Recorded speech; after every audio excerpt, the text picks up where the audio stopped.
कम है, मंजिल तस्खीर की तदबीर दारे अरकम है। बिस्मिल्लाहिर्रहमानिर्रहीम। अस्सलामु अलैकुम वरहमतुल्लाहि वबरकातुहू। उम्मीद करती हूँ कि आप सब ईमान और सेहत की बेहतरीन हालत में होंगे।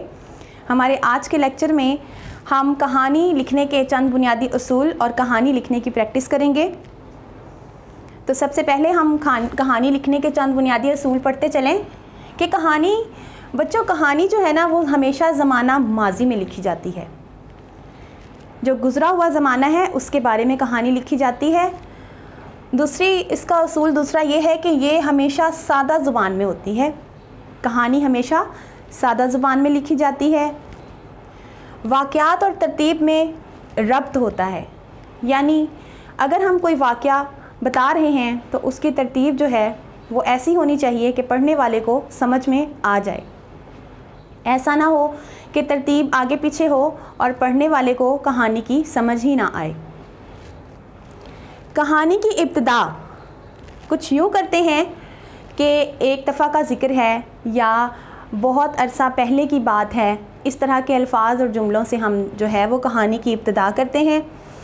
कहानी का उन्वान ज़रूर लिखें सबसे पहले, और कहानी के शुरू में ही किरदारों का तारुफ़ हो जाना ज़रूरी है।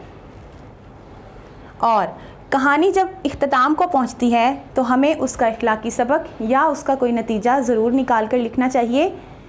जी बच्चों, कहानी के चंद असूल पढ़ने और सीखने के बाद हम अपनी वर्कबुक के सफ़ा नंबर 68 पर एक इशारात की दी गई मदद से जो कहानी है वो हम मुकम्मल करेंगे। पहले मैं कहानी के इशारात पढ़ती चलूँ, जिससे आपको भी ये अंदाज़ा हो जाएगा कि हमने कहानी में बात क्या करनी है, कैसे लिखना है इसको। अपनी वर्कबुक का सफ़ा नंबर 68 खोल लीजिए। यहाँ पर उन्होंने जो इशारात दिए गए हैं मैं वो पढ़ती चलूँ।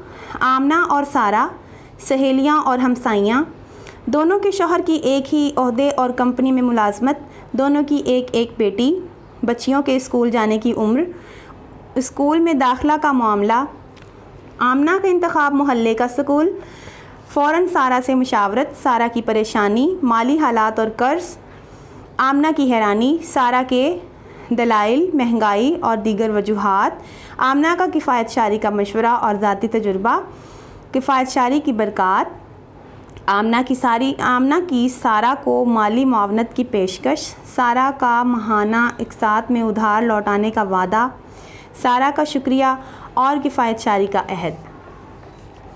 तो हम इस कहानी को यहाँ पर पढ़ेंगे। कुछ बच्चे यहाँ पर कोशिश करें कि आप ख़ुद भी कुछ अल्फाज यहाँ पर शामिल कर सकते हैं। अपनी किताब के सफ़ा नंबर 68 पर इसको नोट कर लीजिएगा। मैं साथ में इसको पढ़ भी देती हूँ। एक दफ़ा का ज़िक्र है, आमना और सारा आपस में दोनों सहेलियाँ और हमसाइयाँ थीं कि शौहर एक ही कंपनी और ओहदे पर मुलाजमत करते थे। दोनों की एक एक बेटी थी। बच्चियों के स्कूल जाने की उम्र आन पहुंची।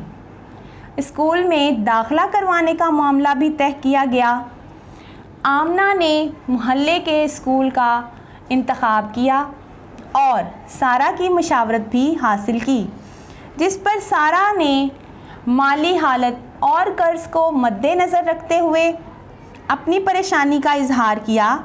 आमना ने हैरानी का इजहार करते हुए सारा को महंगाई के हालात के बारे में दलाइल दिए। आमना ने हौसला देते हुए सारा को किफ़ायत शारी का मशवरा दिया और माली इमदाद करने का भी वादा किया। सारा ने आमना की पेशकश को कबूल करते हुए उधार को इक़सात में वापस करने का यकीन दिलाया। और यहाँ पर आप और भी ऐड कर सकते हैं लाइन कि किफ़ायत शारी करने का वादा किया, उस पर अमल करने की कोशिश का वादा किया। और आमना ने उसको सारा को जो है किफ़ायत शारी के बारे में, उसकी बरक़ात के बारे में बताया कि हर चीज़ में बरकत होती है, किफ़ायत शारी में बरकत होती है।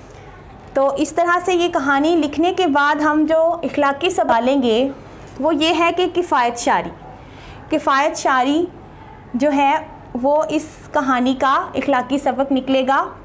وہ ہم یہاں آخر پہ لکھیں گے نتیجہ یا اخلاقی سبق، اور نیچے لکھ دیں گے ہم کفایت شعری۔ میں امید کرتی ہوں کہ آپ کو کہانی لکھنے کے اصول آپ کو کہانی لکھنے میں مدد دیں گے۔ تمت بالخیر، الحمدللہ، اللہ حافظ۔